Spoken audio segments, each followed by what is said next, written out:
Hi, in this video, I'm going to go over the ShipThrifty address book features. So when you're logged in, upper right-hand corner of the site, you come into your name, you go into account info, and you go into address book.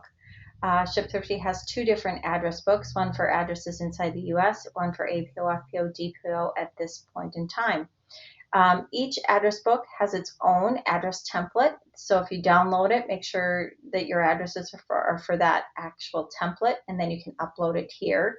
You can add addresses individually, just to standard fields, first name, last name, address line 1, address line 2, so on and so forth. I'll show you what that looks like when we get over to the APO side.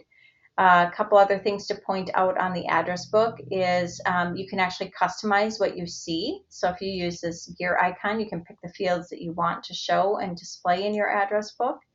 You can actually use it as a data management tool to be able to keep track of all your records. You can export it into Excel or CSV, and you can upload it back in. If you want to do clean up outside of here, you can also do it inside of here. Each one of these columns is sortable. The other thing that I would point out is ShipThrifty has the ability to share an address. So, if you're working with another company or you need to do something with return or whatnot, you can share that address with somebody else on your team if you want to, if they've got a different ShipThrifty address book. It can also be used by care package groups, and I'll talk about that when we get over to the APO, FPO, DPO side. The scroll bar at the top will take you over, so you can set a default. You can set your from address, and you can click the update button once that's done, and it will automatically pull that into all your orders. On the APO, FPO, DPO side, you're going to see basically the same fields, same information. We do have the package request details filled in here. Those come from our care package request form, which is customizable for each nonprofit who uses the tools. We've got a group form, and we've got an individual form. This is some fields from the group form. This is the individual. And depending on what is filled out, that information pulls in. So this might be your submitter's email address, how many males, females, whether that's part of a chaplain, canine, or unit.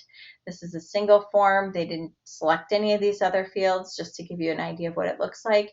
And then on that form, there's the option to share. So if somebody says it's okay to share, you'll see that in here as well. You have a view to your care package request forms always here. You also get a copy that goes to your email. So that's, kind of how that form works. You can also sort by date, start and end date, if it's a military shipment. So that's always helpful for people to make sure that they're only keeping updated addresses in their address book.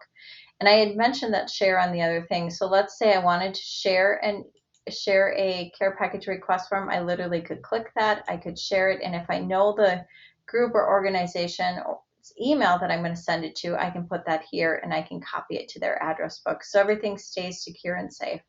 So that's a little tour of our address books. I hope it's helpful. And if you have questions, you're welcome to reach out. Thanks.